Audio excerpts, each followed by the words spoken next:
Martin, it's been a while. Welcome back. Oh, well, thank you for inviting me. As always. So, hey, we got Trump in somehow. You weren't sure whether the election was going to be rigged or not and what was going to happen, but he's in, and now they're not happy with the outcome of the election. They're trying to get rid of him. What's going to be here? Well, you have, our computer was right that he would win. I thought that they were going to try and steal the vote as much as they could, but he did win more of a landslide in the Electoral College, and actually in the popular vote, minus California, which is really questionable because they really kind of stole the election for Hillary away from Bernie over there. But if you add up the rest of the country, basically he won everything else other than California. So it's been pretty hard in the sense that the left is really fighting tooth and nail at this stage in the game to prevent any kind of reform, and that's really what this is all about. This nonsense about Russia influencing the elections. It's interesting how they just keep the nonsense going. Let's assume, Putin go ahead, and he did, get all the DNC files and he released them. Okay. Nobody has come out and said that any of the information that came out from that, Podesta emails, etc., was altered or fake. All they're saying is, oh, it's not fair that he caught us and released all the info.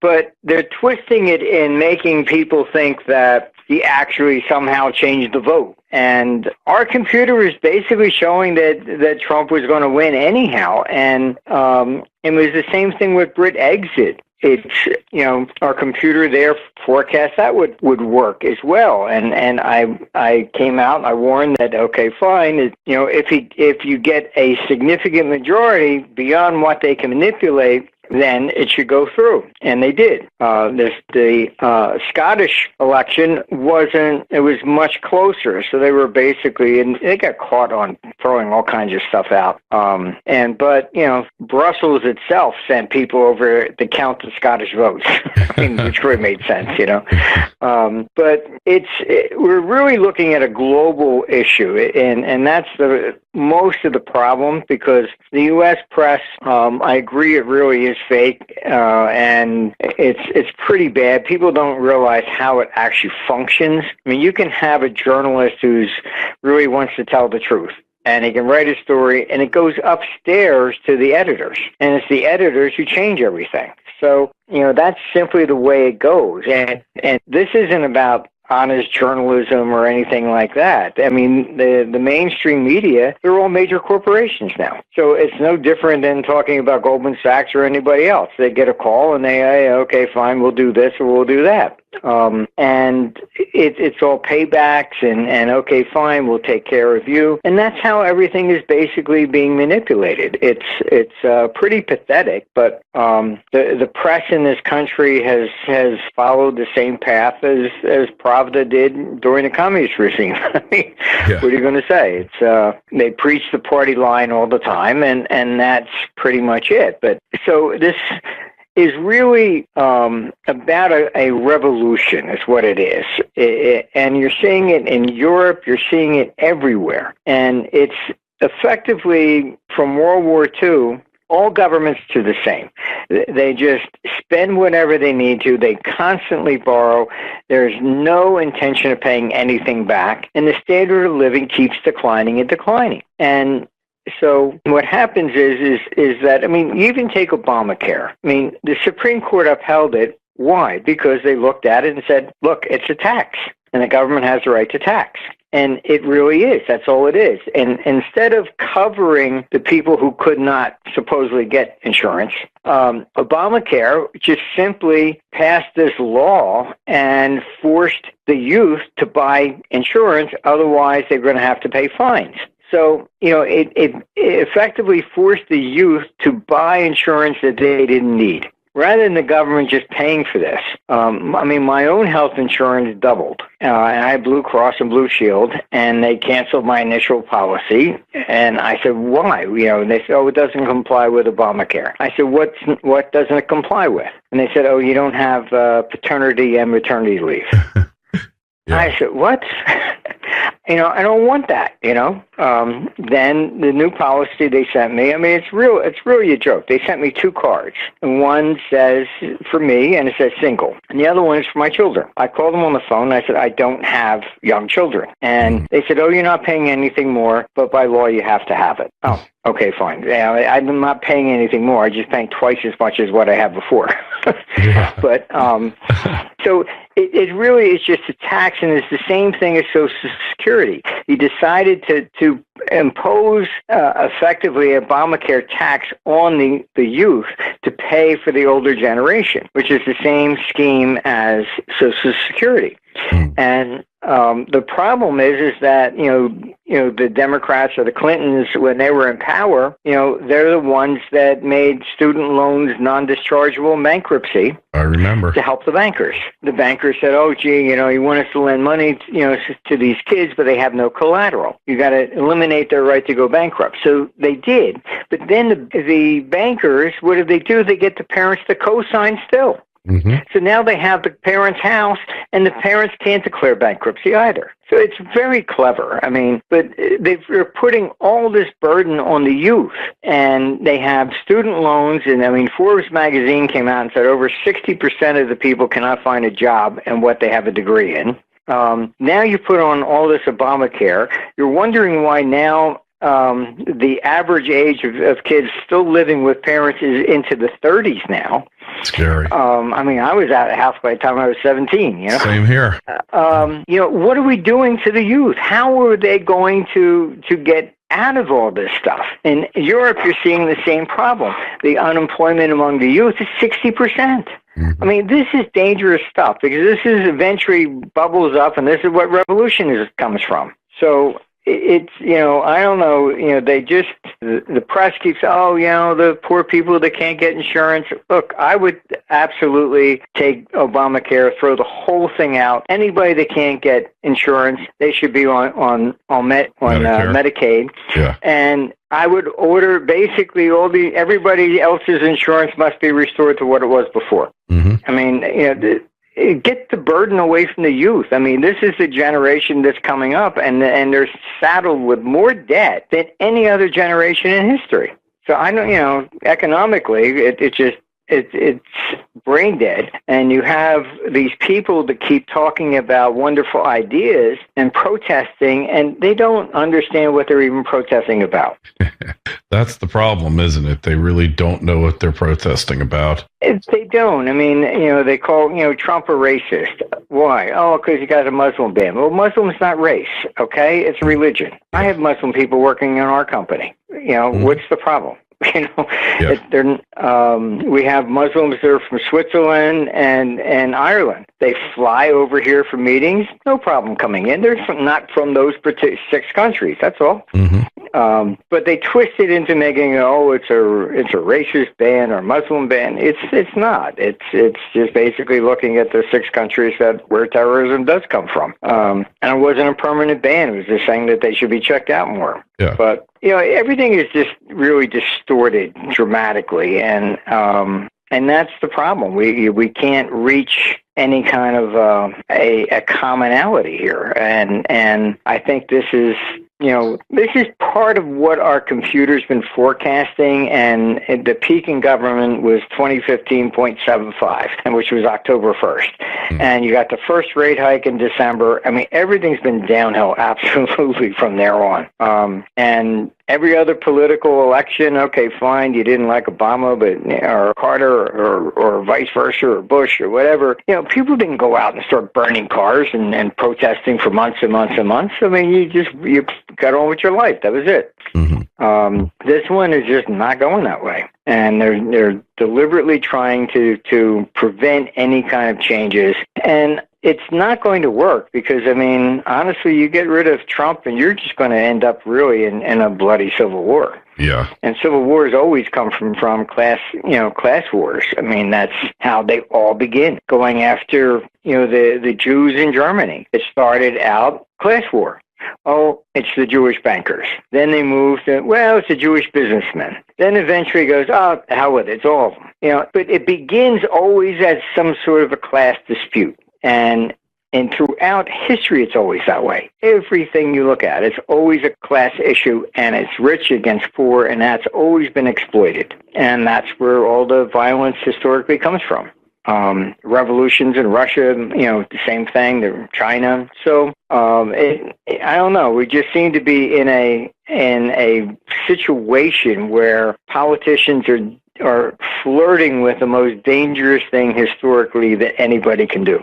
Mm-hmm. And that's I would say the biggest risk we have going forward in time. But our computer is projecting that basically this is kind of like the end of the Western culture per se, and the financial capital of the world will leave the United States and go to China, but probably around 2032. The same way that we took it from Britain in 1914, and then it moves around the world globally. And it's never stayed in one place. So Spain had it, and it moved from Spain, went up to Britain, and so this is where it goes, and unfortunately, but it doesn't mean that society is finished. Britain is still there. Yeah. It's just no longer the financial capital of the world. That's all. Yeah. Yeah, well, it looks like to me the U.S. has been going downhill since the end of World War II, with some exceptions.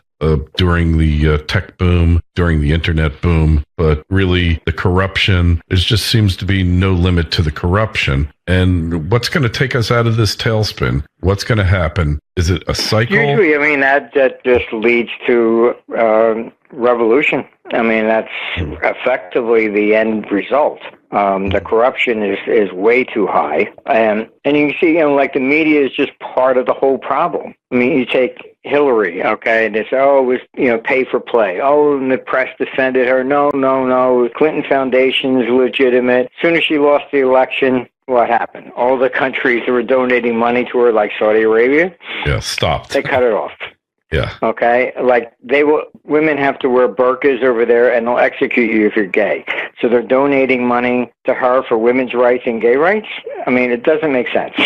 Not at all. They're basically, buying influence. That's all. Mm-hmm. So, but it's not just her. The whole political system is bad, and Trump is a symptom of trying to reverse it and bring it back. I don't think he will succeed. I think that fine, he may lower the taxes, maybe we get that through, but they'll come back. Yeah, they always do. And I was involved in trying to save Social Security, working on Capitol Hill, going back and forth, and I was trying to help Bill Archer get through the retail sales tax and repeal the income tax. Mm-hmm. And of course, Dick Armey was the head of the Republicans at the time, and he was on the flat tax. I couldn't get the two of them to even sit down and talk, so I was shuttling back and forth between them. And they're both Republicans and both from Texas. Right?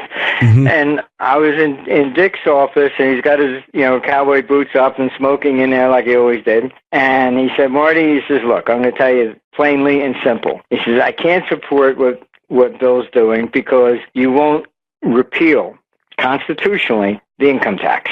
He says, so what will happen? And he says, Cycles, when the Democrats come back in, we'll have both. I just looked at him and I said, something, Dick, you're right. And I gave up. So it was just a nice exercise, taught me a lot about Capitol Hill, but you can't get anything done. Mm-hmm. So I don't see, if Trump gets his tax cuts in, that's very nice. But then you're going to have elections coming up in 2018. They can reverse everything again. And that's the problem in the United States. It is why have big corporations moved offshore? And I testified before House Ways and Means Committee on this. It's very simple. Would you sign a contract to rent a house that said the landlord can change your rent anytime he wants if he needs money? What's the purpose of signing a lease? All right. You effectively have American companies, and if they're going to build a plant, okay, very nice. They work out a business plan, and that business plan is based upon the current tax rate. Mm-hmm. Now, you change that tax rate, all of a sudden the business plan is no good anymore. So most of the people that have left a lot and sending manufacture out of the country isn't because the wages are so significantly less. It's effectively they get tax deals, and like even Macedonia was offering 20-year fixed rates. If you came and set up a plant there, we guarantee you will not have a tax increase for 20 years. And that is basically what they need. If you're going to do a business plan, it's going to take you 20 years to pay off the plant. It has to be at a fixed rate. You can't constantly say, okay, fine, I'm paying 30% taxes. Oh, well, no, I want to win elections, so I'm going to make you pay 40 so I get elected. You're costing jobs and everything leaves. It's not necessarily the wages. It's the fact that it's a yo-yo. So it gets to the point you cannot forecast what your business plan is going to be. Yeah. So why would you sign a mortgage for something and, well, yeah, this is what it looks like today, but, it could completely change in 3 years. I know. Hey, so we're all in the same boat. We don't look at that. You can't constantly have this back and forth. And, I mean, the S&L crisis, I was called in on that one. And basically when they were going to pass it, a few of the guys on the floor called me and said, Marty, I think this is going to cause a real crash. I said, yes, it will, because the Democrats got a hold of it. Then they said, oh, gee, all these rich people are making too much money off of real estate. So they changed the amortization to the point that nobody wanted to be in real estate. Then you had a one-sided market. Everybody tried to sell. Yep.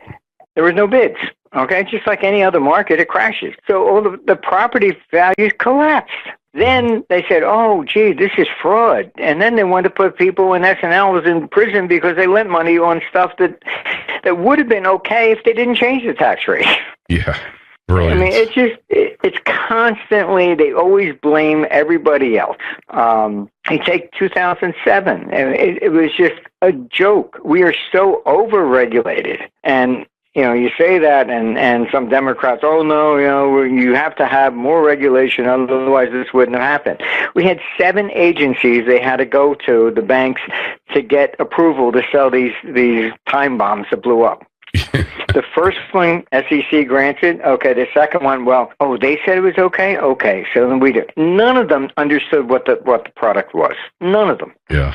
And you had 7 agencies, all approved it, and then it blows up, and then they blame everybody else but themselves.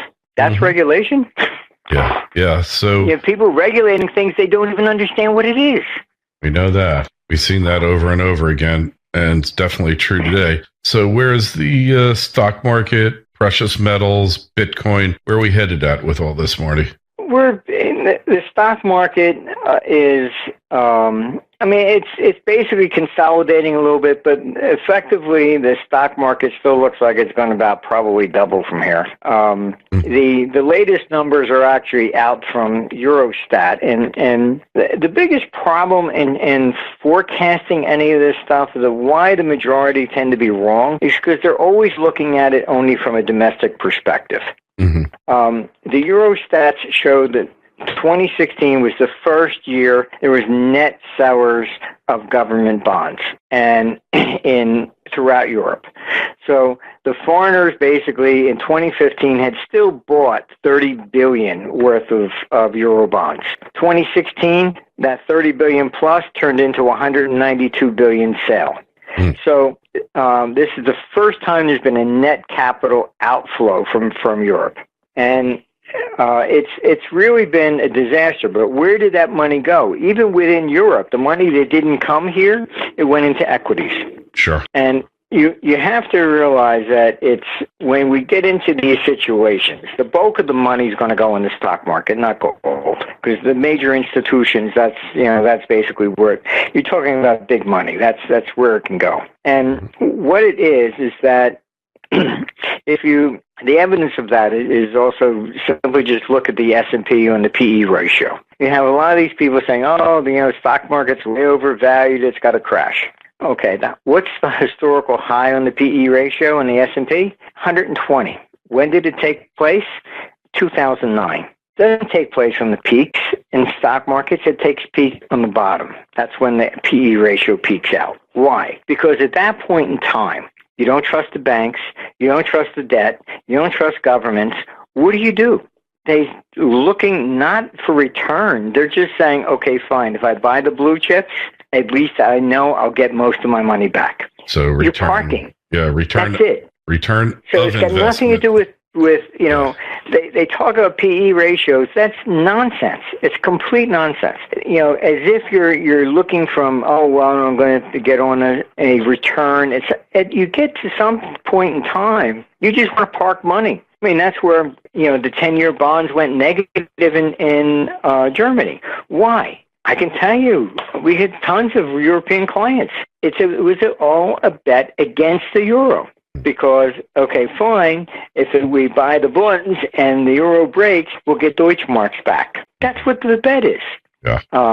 So it's you have to understand at this point in time, if you don't trust anybody, what are you going to do? And we're talking about huge, the really big sums of money. And all this nonsense about, fiat and all that, that's very nice, but everything's fiat. And it always has been, and that's not necessarily going to change. But at some point, the currency system goes bust, and we then have to be readjusted. All right. That will be coming. Absolutely. But how does it happen? All right. These people keep talking, oh, the dollar is going to crash, whatever. If the dollar goes down, everybody will be happy. All right. You have the sovereign debt of the emerging markets is nearly half that of the United States. If the dollar goes down, they're fat and happy. If the only way to cause everything to actually collapse is the dollar has to go up. That's what it did going into 1985. What did you get out of it in 1985 when the pound fell to par? You got G5. That was the Plaza Accord. Okay, It's when the dollar goes up is when everybody is upset. The dollar went up into 1931. You had Europe defaulting, China defaulted. That's why Roosevelt confiscated the gold to devalue the dollar. Mm-hmm. If the dollar went down, they wouldn't have needed protectionism, and they wouldn't have confiscated gold. It's only when the dollar goes up. What is Trump trying to do? Trump wants a lower dollar. Why? Because then he'll be able to sell more goods. He's going to be defeated because the dollar goes up. Yeah. Not down. So, I'm not optimistic about Trump's ideas on foreign exchange either. And his view that, China is manipulating its currency, that's a joke. China is going after Bitcoin because Bitcoin was the number one way of getting money out of China. Yeah. They put all kinds of restraints on it now, but they were moving money, out of China through Bitcoin and then converting it to dollars. Uh-huh. So that's why the currency was going down. Trump was wrongly blaming them. Oh, they're manipulating their currency down so they can sell us more stuff. No, that was the people trying to get the money out of China.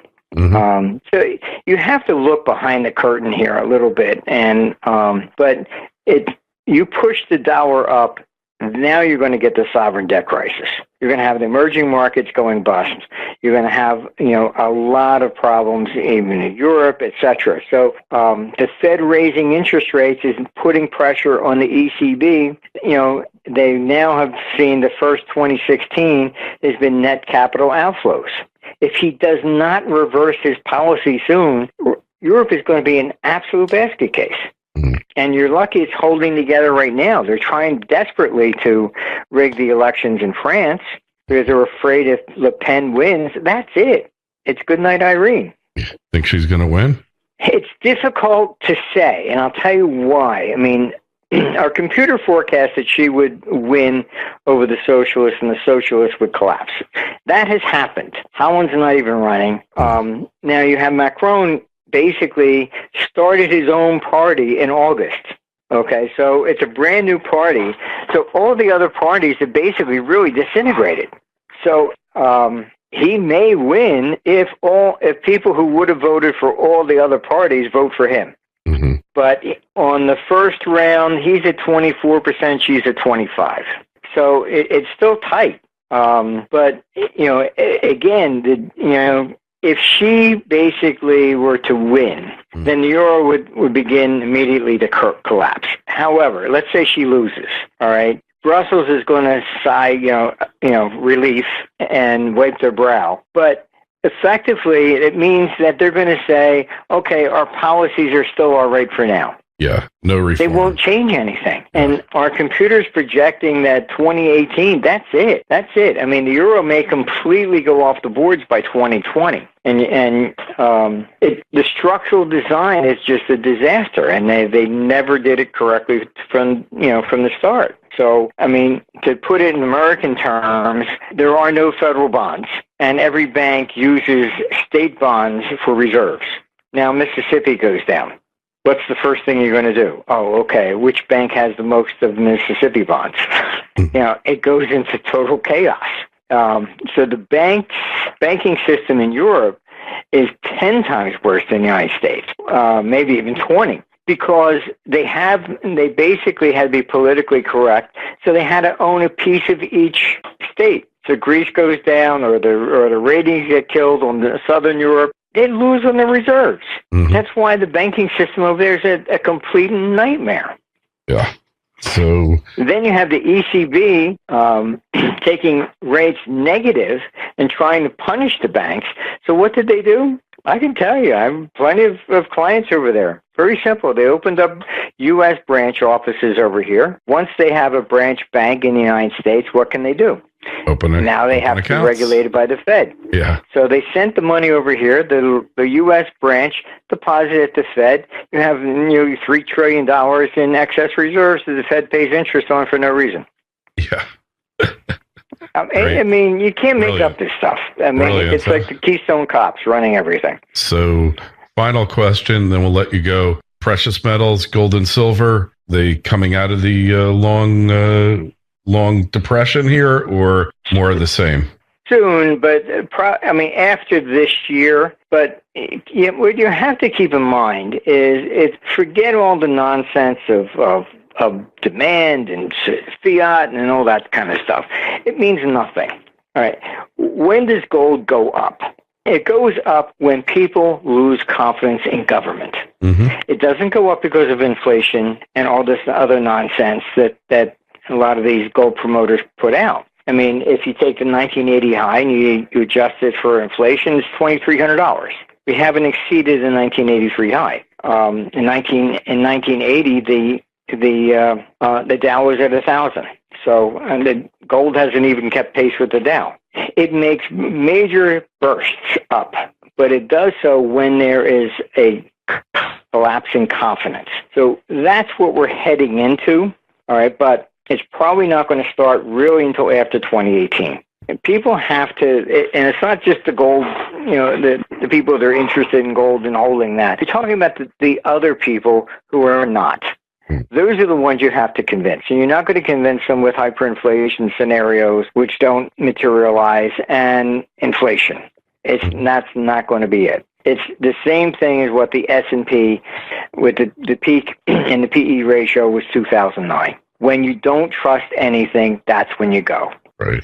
So we have to look at the confidence level. We have these elections coming up, and each one is whittling away a little bit more. Mm-hmm. You have the German elections coming up in the fall. All right. So it doesn't look like Merkel is going to win. I mean, Schultz might beat her. And so each one of these things is basically contributing to this whole problem. And Trump is just the symptom. He is not the leader of the charge, and he happened to be at the right place at the right time. Yeah, he certainly but people are just fed up. Yes. And I mean, you basically look at Obama. You can Google his ads when he first ran against Bush, standing before factories. Oh, I'm going to bring jobs back. Blah blah blah blah blah. They still, Guantanamo Bay. Oh, that's illegal. NSA. Oh, what he's doing there. When he became president, jobs didn't come back. Guantanamo Bay is still there, and he gave more power to the NSA. Mm-hmm. Everything he said that Bush was doing unconstitutionally, he did in spades. So effectively, the people are looking at it and saying, wait a minute, if you disagreed with Bush because of those things, then you voted for Obama, then you saw he did the same thing. So who do you vote for now? Good question. If it's Republican or it's Democrat. you get the same thing. Mm-hmm. So Trump was interesting in the sense that he's really a third party. You go to some candidate because his own people within the Republican were against him. For sure. So it's more of a third-party movement. So it's fascinating from that perspective. But this is global. It's happening everywhere. So you're looking at in Germany. When I go over to Germany, you go to southern Germany and Bavaria, and they say, no, we're Bavarian first, German second. They still celebrate winning the war against the North. It's like it's you go to Britain, it's Scotland against against the English. Yeah. It's everywhere you go. Spain, I was there in Barcelona. They voted to separate from Spain. I think you're going to see Greece pull out of the euro. The people are just getting fed up. Yeah. It doesn't matter. They voted for the new party that swore they were going to take them out of the euro, and what they do? They put them more, they just borrowed more to keep it in. Yeah. There's no change. No change. That's for certain. Well, so just look for those things and understand it's a confidence game at this yeah. point. And when did the metals take off? It's when the majority of people begin to question what's going on. Yeah, which is going to happen. We're getting there, but it's still going to take a little bit more time. Agreed, Martin. Well, hey, thanks so much for coming.